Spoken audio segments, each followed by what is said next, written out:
తాము ఒక నెరేషన్ని, ఒక నెరేటివ్ని, ఒక పర్స్పెక్టివ్ని జనాల్లో బిల్డ్ చేసి తద్వారా మాత్రమే ఓట్లు గెలుచుకోవాలి, ఓట్లు మా వైపు తీసుకోవాలి అనే బిల్డప్తో ఫీలింగ్తో ఉంటారు. బీజేపీ విపరీతమైనటువంటి హిందువులందరూ మేమే కాపాడుతాం అనే ఒక మిథ్యలో జనాలను పెట్టే ప్రయత్నం చేస్తూ ఉంటే, అంతకంటే నీచంగా కాంగ్రెస్ పార్టీ తాము చెప్పిన వాళ్ళు మాత్రమే ఫ్రీడమ్ ఫైటర్లు అనే ఒక ఇదితో, అలాగే గతంలో హిందువుల్ని నరకం చూపించిన ఎవరైతే ఔరంగజేబ్ లాంటి ముస్లిం లుదాస్ ఉన్నారో వాళ్ళ గురించి ఎన్నో సంవత్సరాల పాటు ప్రజలకు తెలియకుండా తమ పుస్తకాల దగ్గర నుంచి తమ ఆధీనంలో ఉన్న ఎడ్యుకేషన్ సిస్టమ్ మొత్తంలో కూడా వాళ్ళందరినీ గొప్పవాళ్ళుగా చూపించే ప్రయత్నం చేసింది. అయితే రీసెంట్గా రాహుల్ గాంధీకి సుప్రీంకోర్టు చివాట్లు పెట్టింది. స్వతంత్ర సమరయోధుడు వినాయక్ దామోదర్ సావర్కర్ మీద ఆయన చేసిన వ్యాఖ్యల పట్ల ఆగ్రహం వ్యక్తం చేసింది సుప్రీంకోర్టు. బాధ్యతారహమైన వ్యాఖ్యలు చేశారని మండిపడింది. మన స్వతంత్ర సమరయోధుని అపహాస్యం చేయకూడదని జస్టిస్ దీపాంకర్ దత్తా, జస్టిస్ మనోహర్లతో కూడిన ధర్మాసనం స్పష్టం చేసింది. స్వతంత్ర సమరయోధుని ఎగతాళి చేస్తూ మళ్ళీ ఇలాంటి వ్యాఖ్యలు చేస్తే తీవ్ర పరిణామాలు ఎదుర్కోవాల్సి ఉంటుందని హెచ్చరించింది. భారత్ జోడో యాత్ర సందర్భంగా రాహుల్ గాంధీ 2022లో మహారాష్ట్రలో నిర్వహించిన ర్యాలీలో సావర్కర్ బ్రిటిష్ సేవకుడని, వారి నుంచి పెన్షన్ కూడా తీసుకున్నాడని ఆరోపించారు. ఇది చాలా మూర్ఖపు ఆలోచనలు. బ్రిటిష్ సేవకుడు అని అసలు ప్రూవ్ చేయడానికి ఒక్కటి కూడా లేదు సావర్కర్. అట్లాగే పెన్షన్ తీసుకున్నాడు అంటే గాంధీకి కూడా జైల్లో ఉన్నప్పుడు పెన్షన్ ఇచ్చారు. పెన్షన్ అంటే పెన్షన్ కదా, ఎలవెన్స్ అంటారు దాన్ని. వాళ్ళు ఏదో జైల్లో చేసిన పనికి వచ్చే డబ్బుల్ని మళ్ళీ వాళ్ళ మీద ఖర్చు పెడతారు. 100 రూపాయలు, 50 రూపాయలు, 2 రూపాయలు, 3 రూపాయలు అట్లా ఉండేవి అప్పట్లో. దాన్ని పెన్షన్ తీసుకున్నాడని మాట్లాడడం అత్యంత మూర్ఖత్వం నాకు కూడా చాలాసార్లు అనిపించింది. రాహుల్ గాంధీ అవసరం లేని వాటిలో తలకాయ దూర్చడం అనేది మానుకుని జనాలకు ఉపయోగపడే పని చేస్తే ఎవరిని అప్రిషియేట్ చేయొచ్చు. అలాగే అప్పట్లో ఇలా మాట్లాడినందుకు గాను యూపీ కోర్టులో, ఉత్తరప్రదేశ్ కోర్టులో పిటిషన్ దాఖలైంది. తర్వాత తనకి ఈ కోర్టు విషయంలో తనకి సమన్లు జారీ చేయకూడదని సవాల్ చేస్తూ రాహుల్ గాంధీ అప్పట్లో అలహాబాద్ హైకోర్టుకి ఆశ్రయించాడు. అయితే తమ జోక్యం అనవసరం అని సెషన్స్ కోర్టులోనే రివిజన్ పిటిషన్ దాఖలు చేయాలని హైకోర్టులు అప్పట్లో సూచించింది. ఈ నేపథ్యంలో తన మీద క్రిమినల్ చర్యలకి నిలిపేయాలని కోరుతూ రాహుల్ గాంధీ సుప్రీంను ఆశ్రయిస్తే దీని మీద రీసెంట్గా పిటిషన్ వచ్చింది. అప్పుడు చాలా సీరియస్గా మాట్లాడారు. 2 జడ్జిలు కూడా రాహుల్ గాంధీ కుక్క దొబ్బులే పెట్టాలి కూడా. ఇట్లాగే ప్రతి రాజకీయ నాయకుడికి పెట్టాలి, రాహుల్ గాంధీకి కాదు, రకరకాల అంశాల్లో.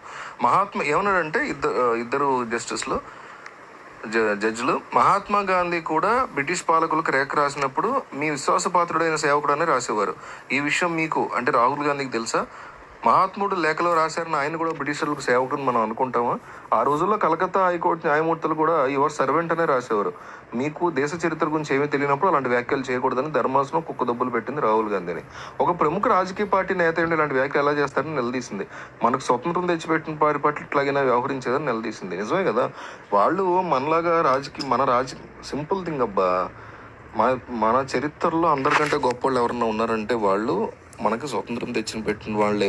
సావర్కర్ కావచ్చు, రాహుల్ గాంధీ, మహాత్మా గాంధీ కావచ్చు, సుభాష్ చంద్రబోస్ కావచ్చు, ఇంకొకళ్ళు కావచ్చు. Name them, there are thousands of people. మనలాగా ఇంట్లో కూర్చొని కబుర్లు చెప్పలేదు. మన రాజకీయ నాయకుల్లాగా ఓట్ల కోసం దొంగ డ్రామాలు, ముస్లిం హిందూ డ్రామాలు, క్రిస్టియన్ డ్రామాలు ఆడలేదు. ఓటు బ్యాంకులుగా చేసుకుని మన జీవితాలను నాశనం చేయలేదు. మనం ఈ రోజు ఇట్లా కూర్చుని నేను మీకు ఇట్లా ఆడియో చేయగలుగుతున్నానంటే, మా ఎడిటర్ ఇదంతా ఎడిటింగ్లో ఫోటోలు చేసి పంపగలుగుతున్నాడంటే, మీరు చక్కగా ఫోన్లో చూసుకోగలుగుతున్నారంటే, మీ ఇంట్లోనో బయట ఎక్కడ కూర్చుని కారులోనో బైక్ మీద ఎక్కడో, ఇదంతా వాళ్ళు చేసిందే. వాళ్ళు పెట్టిన భిక్ష. మన స్వతంత్ర యోధులు మనకి పెట్టినటువంటి భిక్షని ఈరోజు మనం అనుభవిస్తున్నాం.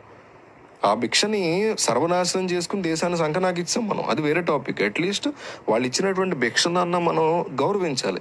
అది సావర్కర్ గొప్ప, గాంధీ గొప్ప అని పిచ్చి కుక్కల్లా కొట్టుకోవడం మానేసి వాళ్ళు ఇచ్చినటువంటి భిక్ష, సావర్కర్ లేరు, గాంధీ లేరు, ఎవరో XYZ తెచ్చిపెట్టారు. ఆ XYZకి మనసులో కృతజ్ఞతలు తెలుపుకొని మన భవిష్యత్ తరాలకి మనం ఒక 75 సంవత్సరాల కిందట పోరాటం చేసిన వాళ్ళకి యొక్క ఫ్రూట్స్ మనం అనుభవిస్తున్నాం. మనం నీట్గా అనుభవిస్తూనే మన తర్వాత వచ్చేటువంటి 75 సంవత్సరాల తరాల వరకు మంచి రోడ్లు, మంచి జ్యుడిషియల్ సిస్టము, మంచి పోలీస్ సిస్టము, మంచి పొలిటికల్ సిస్టము, సినారియోలు, మంచి ఎంటర్టైన్మెంట్ అనండి, సినిమాలు అనండి, ఉద్యోగాలు అనండి, ఇవన్నీ కూడా మనం నిర్మించి వాళ్ళకి ఇవ్వగలగాలి.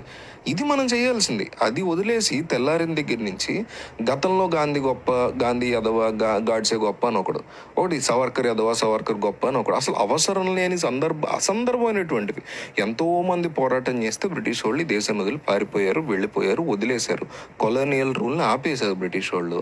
ఒక రకంగా చెప్పాలంటే వీళ్ళ పోరాటం 80% ఉపయోగపడితే 20% వాళ్ళు కూడా సరే ఇంకా కొలోనియల్ రూల్స్ ఆపేస్తున్నారు ప్రపంచవ్యాప్తంగా అని వెళ్ళిపోయారు బ్రిటిష్ వాళ్ళు. దాన్ని మనం ఒక గొప్ప అదృష్టంగా భావించాలి ఈ టైంలో పుట్టినందుకు. ఒకసారి ఊహించండి, బ్రిటిషర్ల టైంలో పుట్టుంటే ఎంత నరకం అనిపించేవాళ్ళం. ఇంత స్వతంత్రం ఉండేదా మనకి? ఏదైనా మాట్లాడుకోవచ్చు, మర్యాదగా ఏదైనా మాట్లాడుకోవచ్చు. ఈ దేశం అప్పుడు అట్లా ఉందా? బ్రిటిషర్లను పొగుడుతూ బతకాలి, వాళ్ళ కాళ్ళ కింద చెప్పుల్లో బతికేవాళ్ళు మన యాన్సిస్టర్స్ అందరూ. ఆ పరిస్థితి ఇప్పుడు లేదంటే వాళ్ళందరూ వాళ్ళ జీవితాలను త్యాగం చేసి, త్యాగం అంటే ఏమొద్దు మాకు కావాల్సిన స్వతంత్రమే, మేము నరకం అనిపిస్తున్నాము, మేము చచ్చిపోతాం కొన్ని సంవత్సరాల్లో, కానీ మా భవిష్యత్ తరాలు ఇట్లా బతకడానికి వీలు లేదు, వాళ్ళు స్వతంత్రంగా బతకాలి అని మన కోసం అంత కష్టపడ్డారు. సో అదంతా పక్కన పెట్టేసి అప్పుడు ఆడు గొప్ప ఇప్పుడు ఈడు గొప్ప అని పిచ్చి కుక్కల్లో కొట్టుకోవడం, ఏది పడితే అది వాగడం. రాహుల్ గాంధీ రీసెంట్గా మాట్లాడినట్టు మిగతా రాజకీయ నాయకులు కూడా ఆయా సందర్భాలు బట్టి మాట్లాడారు. రాహుల్ గాంధీ టాపిక్ కాబట్టి ఆయన వేసుకుంటున్నాం అంతే. సో అల్టిమేట్గా సుప్రీంకోర్టు ప్రతి రాజకీయ నాయకుడిని నోటికి ఏదొస్తుంది వాగేవాడిని ఇట్లాగే కుక్క దెబ్బలు దెబ్బలని నా personal opinion. Happiest feeling. Savarkar కావచ్చు, మహాత్మా గాంధీ కావచ్చు, వాళ్ళు ఎట్లాంటి వాళ్ళైనా మన స్వతంత్రం కోసం వాళ్ళు పోరాడారని నమ్మి, సరే పోరాడలేదు, ఇద్దరు పోరాడలేదని అనుకుందాం, పోయి ఎవరో పోరాడారు XYZ, వాళ్ళని నమ్మి మన భవిష్యత్ తరాల కోసం మనకు వాళ్ళు ఇచ్చిన ఫ్రూట్స్ని ఎంజాయ్ చేస్తూ ఎంతో కొంత మన భవిష్యత్ తరాలు కూడా సంతోషంగా ఉండేలా